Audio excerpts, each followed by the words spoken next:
Number 6 देखते हैं। अब तो 6 में आइए देखते हैं, एक सेकेंड। 2020 का है, 2020 का क्वेश्चन नंबर 6 है, ठीक है। मैथ 100 सिविल का है। वैसे सिविल का है, कोई भी ब्रांच वाले पढ़ सकते हैं, कॉमन सिलेबस है सबका। तो 100 सिविल का 2020 है, जिसमें क्वेश्चन नंबर आपको जो MCQs है टोटल डिटेल एक्सप्लेनेशन के साथ पार्ट 1 करके देखिएगा मैथ प्ले लिस्ट में जाकर। पार्ट 1 करके 2020 में उसमें टोटल क्वेश्चन को डिस्कस किए हैं और प्लस 2 क्वेश्चन नंबर 2 को भी वहाँ डिस्कस किए हैं। 4-5 अपलोड कर दिए, छठा क्वेश्चन में हम लोग हैं, ठीक है। Let the joint probability density function यानी PDF continuous random variable x and y b, ये फंक्शन दिया हुआ है। इसमें आपको क्या निकालना है, find the value of the k। पहले तो k निकालना है, उसके बाद प्रोबेबिलिटी डिस्ट्रीब्यूशन फंक्शन किसके लिए, x प्लस y के लिए निकालना है। Find the mean and the variance of x and y, उसके बाद मीन भी निकालना है, वेरिएंस भी निकालना है। बहुत अच्छा क्वेश्चन है, ऐसा क्वेश्चन पूछा जा रहा है आपका। तो समेशन हम जानते हैं, total summation of PDF is equal to 1 होता है। तो जो आपका फंक्शन दिया हुआ है, ऐसा क्वेश्चन पहले भी करवाए हुए हैं, तो इसलिए थोड़ा सा जल्दी जाने की कोशिश करेंगे, लेकिन कोई नहीं, ऐसा पूरा कंसेप्ट दे कर जाएंगे। वही थोड़ा सा जो 2-4 बार रिपीट करते थे, एक ही बार रिपीट करेंगे। देखिए यहाँ पे जो फंक्शन दिया हुआ था, तो उसको हम क्या करते हैं, x dx के रिस्पेक्ट में और dy के रिस्पेक्ट में इंटीग्रेशन करना है। 0 से लिमिट x का कितना रहेगा 2 और y का कितना रहेगा 1 से 3, यानी x का लिमिट कितना रहेगा 0 से 3 रहेगा, y का 1 से 3 रहेगा। इसको इंटीग्रेशन कीजिए। तो पहले dx के रिस्पेक्ट में करते हैं, तो x² 2 और y कांस्टेंट है तो बाहर y हो जाएगा, और k कांस्टेंट था बाहर हो गया। लिमिट कितना 0 से 2, 0 से 2 पुट करेंगे तो 2 दूनी 4 बटा 2, 2 दूनी 4, ठीक है। 2 दूनी 4 बटा 2 into by into dy equal to 1, limit put कर दिए। उसके बाद अब इसका 2 से डिवाइड अगर हम कर देते तो कितना हो जाएगा 2y। अब 2y को इंटीग्रेशन करना है dy के रिस्पेक्ट में, और लिमिट 1 से 3 है, तो 2y का कितना हो जाएगा, तो 2y का हो जाएगा 2y² 2, 2 से 2 कैंसिल और लिमिट 3 से 1, 3 से 1 है तो 3 तिया कितना हो जाएगा 9 हो जाएगा, और माइनस 1 का स्क्वायर 1 ही होगा। 9 में से 1 गया 8, यानी k का वैल्यू कितना हो गया 1/8 हो गया। तो k का पहला क्वेश्चन तो इसका कंप्लीट हो गया। दूसरे क्वेश्चन पे चलते हैं। The marginal PDF x is calculated 1 से 3 1/8 x/dy। इसका क्या करना है आपको, सबसे पहले देखिए x के जो मार्जिनल PDF ऑफ x से निकालते हैं, फिर y निकालते हैं, उसके बाद क्या करते हैं दोनों का चेक करते हैं इंडिपेंडेंटली सही है कि नहीं।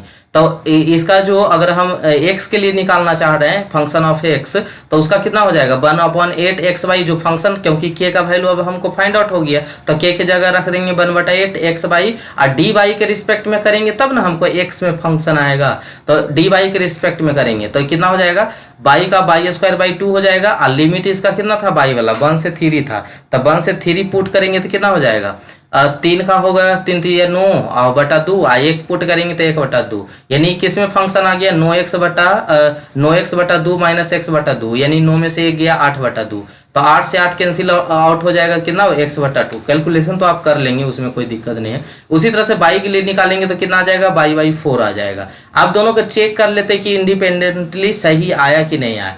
fx का वैल्यू x/2 था और fy का वैल्यू कितना आया y/4, गुना कीजिए तो xy/8, जो मेरा फंक्शन पहले से था x/8, यही ना था x/8, ये कितना था मेरा x kxy था, k का वैल्यू कितना 1/8 xy, तो यही हो गया x/y, ठीक है। तो ये मेरा चेक हो गया, क्लियर है। अब हम लोग निकाल लेते हैं क्या PDF निकालते हैं x और y के लिए। उसके लिए क्या करते हैं कि सबसे पहले x में y में लिमिट कहाँ तक था 1 2 3 तक था, यानी 1 से 3 तक लिमिट था। x में लिमिट कहाँ तक था 0 से 2 तक था, 0 1 2। इसका कितना प्रोबेबिलिटी, अगर हम x/y जो मेरा फंक्शन आया था बटा 8 xy/8, अगर y का वैल्यू 1 रखते हैं x का वैल्यू 0 रखते हैं तो उसका वैल्यू कितना होगा 0, फिर y का वैल्यू 2 रखते हैं x का वैल्यू 0 तो उसका वैल्यू कितना होगा 0। मैंने पुट करना है यहाँ फंक्शन कि जब x का वैल्यू 1 हो, जब x का वैल्यू 1 हो और सॉरी y का वैल्यू 1 हो x का वैल्यू 0 हो तो क्या होगा वैल्यू 0 होगा। जब y का वैल्यू 2 हो x का वैल्यू 0 हो तो 0 ही होगा। y का वैल्यू 3 हो x का वैल्यू 0 है तो क्या होगा 0 ही होगा, और टोटल भी जोड़ते जाइएगा तो ये भी वैल्यू हो गया 0। अब आते हैं सेकेंड के लिए। सेकेंड में क्या करेंगे, अगर y का वैल्यू 1 हो x का वैल्यू 1 हो तो 1 × 1 1/8 हो जाएगा। फिर बाई का वैल्यू 2 हो, एक्स का वैल्यू 1 हो, तो कितना हो जाएगा 2 इंटू 1/8, तो 2/8 ही काटिएगा नहीं, क्योंकि जोड़ने में फिर ऐसे आसानी हो जाता है। फिर क्या करना है, 3 पुट कीजिए 1, तो 3/8, आप टोटल जोड़िए, तो नीचे में सब 8 है तो 8 ही रहेगा, 3 2 5 1 6, तो जोड़ना आसान हो जाता है नहीं काटने पे, तो 6/8 हो गया। ठीक है, सिंपल।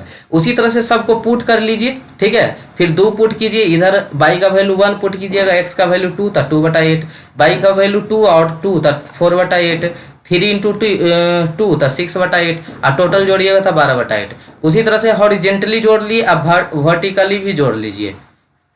ऐसा क्वेश्चन एक बार करवा दिए हैं, पीछे जाके देखिएगा, वहाँ डिटेल में डिस्कस, यहाँ भी डिटेल में डिस्कस कर दिए। एवरी क्या, इसको पूरा जोड़ दिए, इसको पूरा जोड़ दीजिए, तो ये वैल्यू आ गया। हमको पीडीएफ एक्स पूछा था ना, उसमें ऐसे लिख दिए थे बाबू, उसको काट लीजिएगा, पीडीएफ ऑफ एक्स लिख दीजिएगा।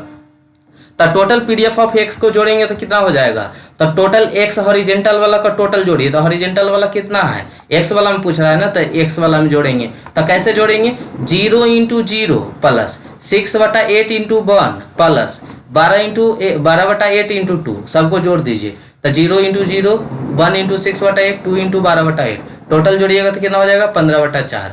अब आते हैं पीडीएफ ऑफ बाई के लिए, क्या करते हैं, तो उसी तरह से आप वर्टिकल में जोड़िए, तो वर्टिकल में कितना हो जाएगा 1 इंटू 3/8, 2 इंटू 6/8, 3 इंटू 9/8। ठीक है, जोड़ दीजिए टोटल का, तो ये हो गया पीडीएफ ऑफ बाई। तो हमको किसका पीडीएफ बोला था, एक्स प्लस बाई का, यानी एक्स प्लस किसका बाई, तो ये आंसर हो गया आपका 9। ठीक है, इसको सुधार लीजिएगा, यानी कोई कंफ्यूजन मत कीजिएगा, सर वहाँ पे ई एक्स ई बाई बताए थे, वो मिस्टेक से हो गया था, ये पीडीएफ ऑफ एफ बाई होगा, ये पीडीएफ क्या होगा, एक्स होगा। ठीक है, अब बोला था मीन और वेरिएंस निकालने के लिए, तो मीन निकालने के लिए फॉर्मूला होता है ना, एक्स से मल्टीप्लाई कर दीजिए फंक्शन में और उसका लिमिट रख दीजिए। ठीक है, तो इसी को मीन बोलते हैं। तो आपका फंक्शन ऑफ एक्स कितना था, x/2, अभी निकाल के लाए हम दोनों को, फंक्शन ऑफ एक्स और फंक्शन ऑफ बाई।